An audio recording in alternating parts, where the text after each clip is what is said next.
started with inspiration from the success of Amazon and a bet on the potential of DVD technology to replace videotapes.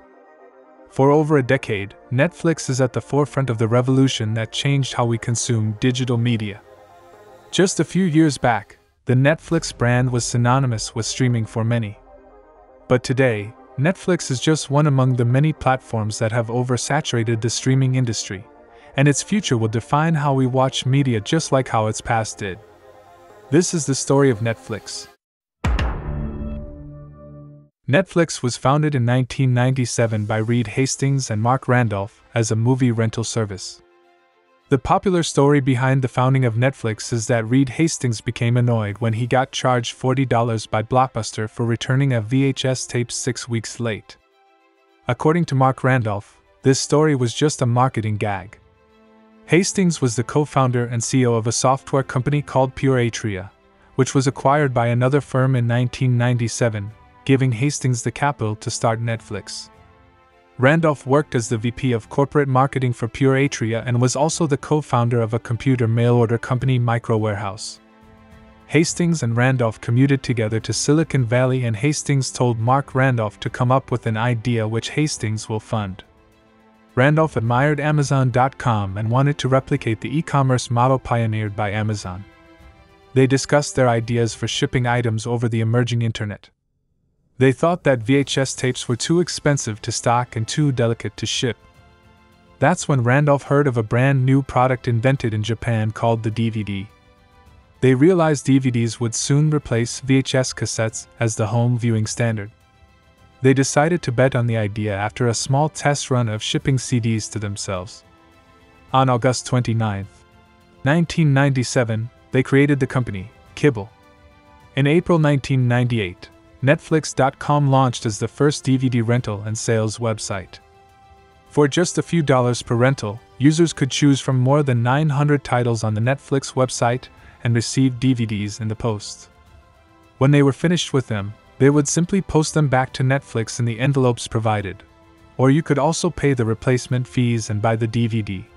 The website crashed on the very first day as orders started to come in, forcing them to run to the store to buy more servers. Within a few months after the launch, Amazon offered to buy Netflix for about $15 million in an attempt to jumpstart Amazon's entry into the video market.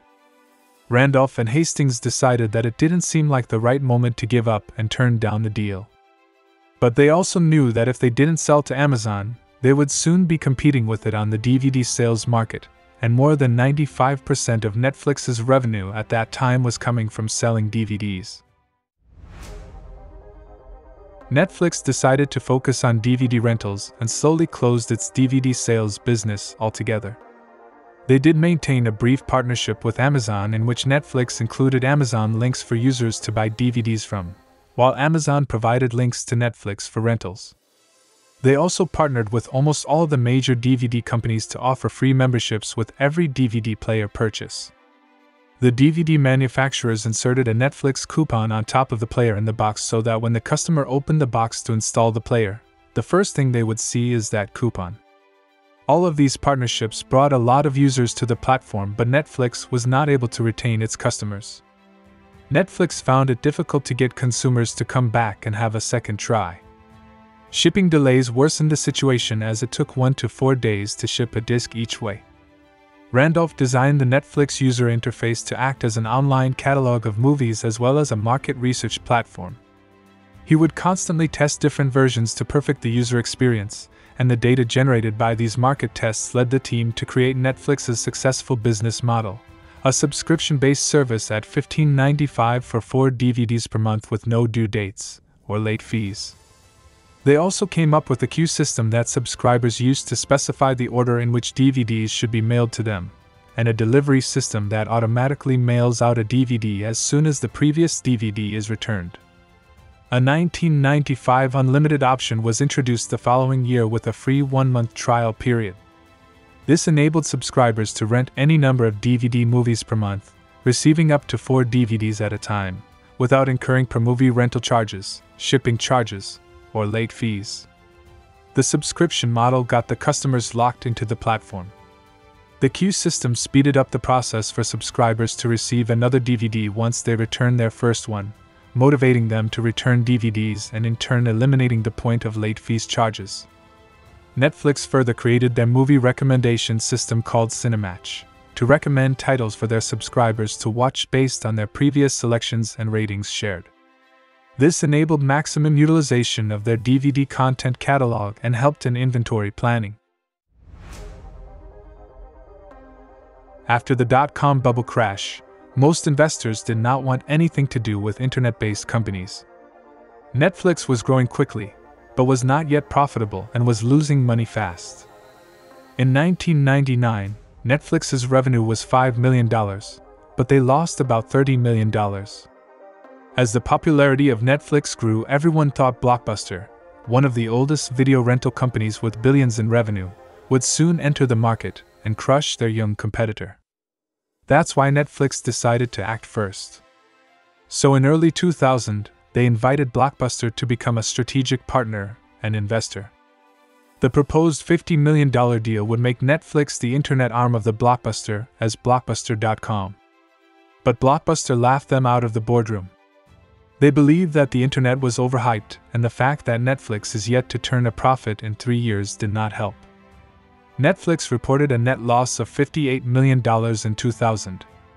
Yet, Hastings was convinced the DVD technology would prevail, and the only thing that mattered was to simply survive until that happened.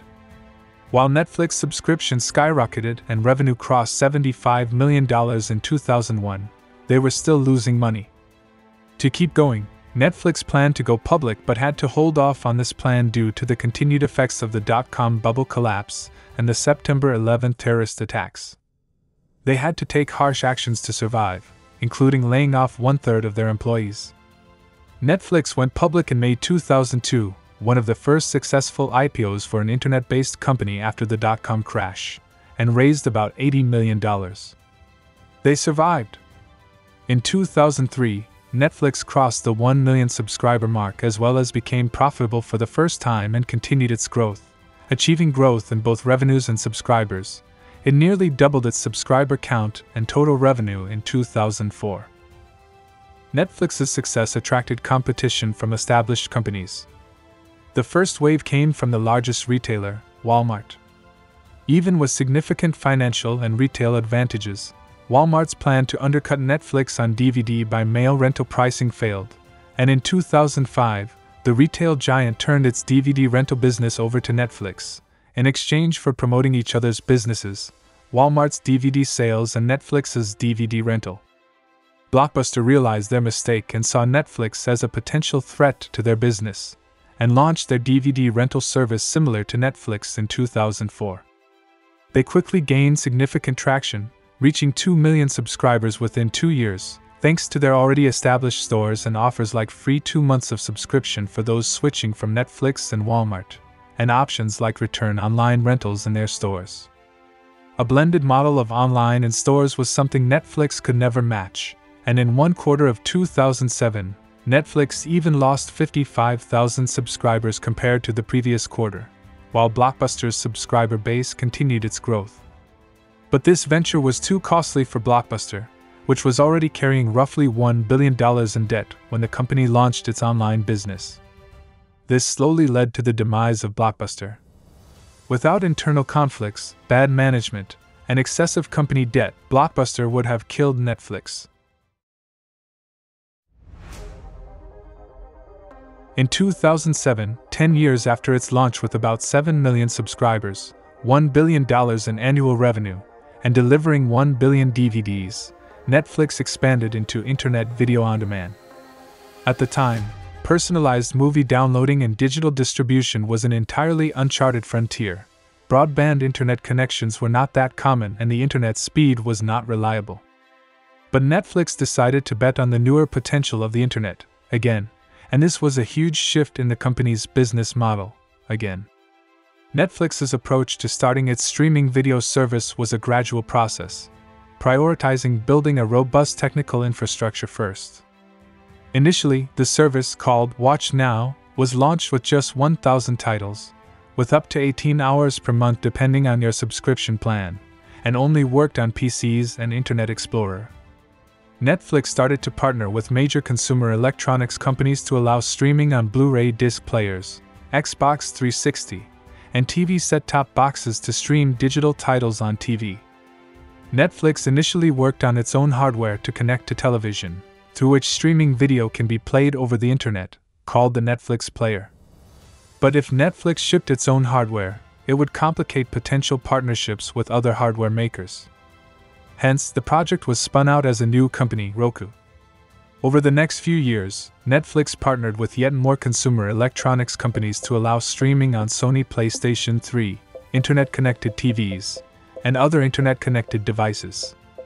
By 2010, Netflix was available on Apple devices, expanded its services into Canada, and ended the year with more than 20 million subscribers.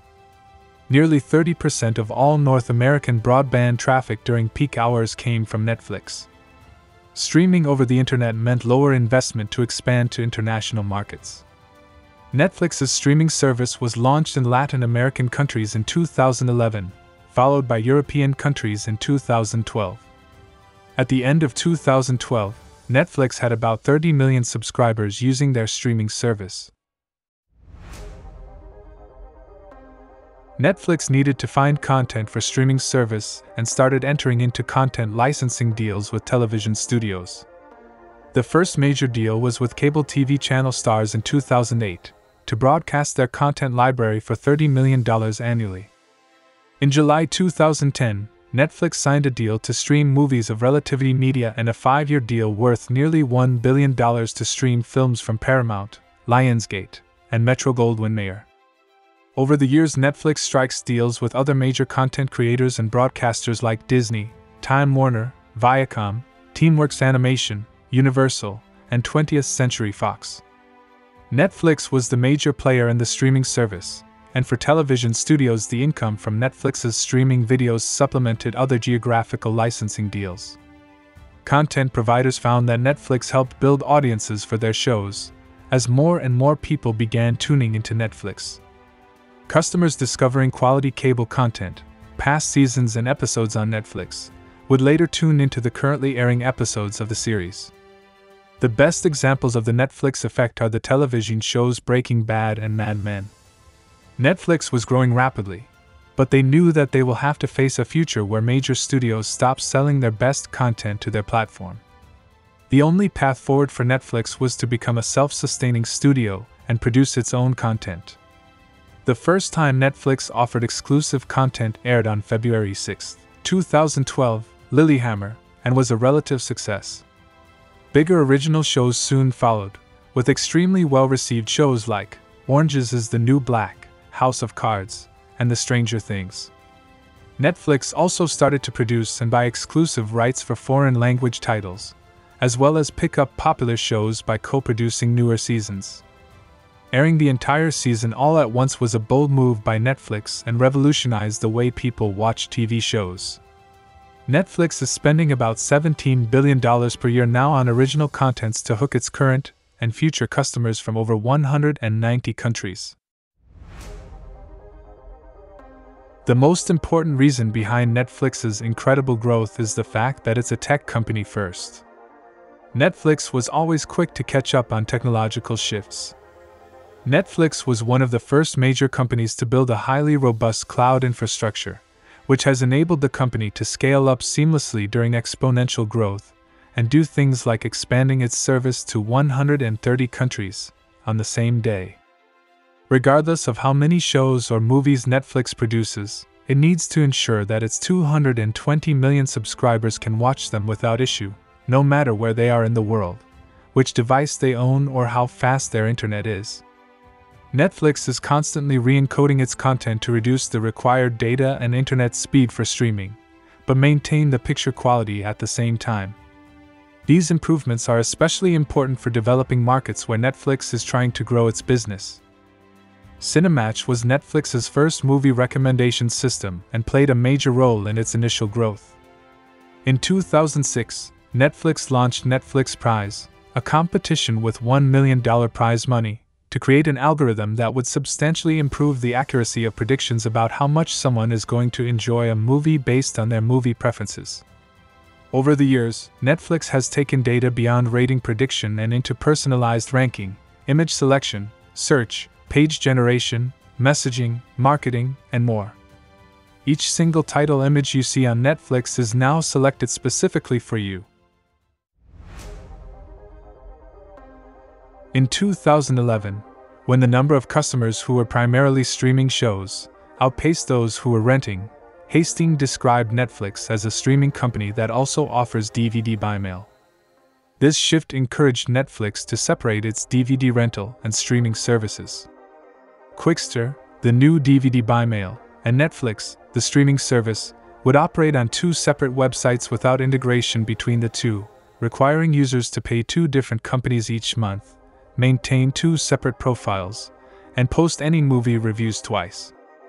This change in the business model increased the fees for a customer who opted for both services by about 60%.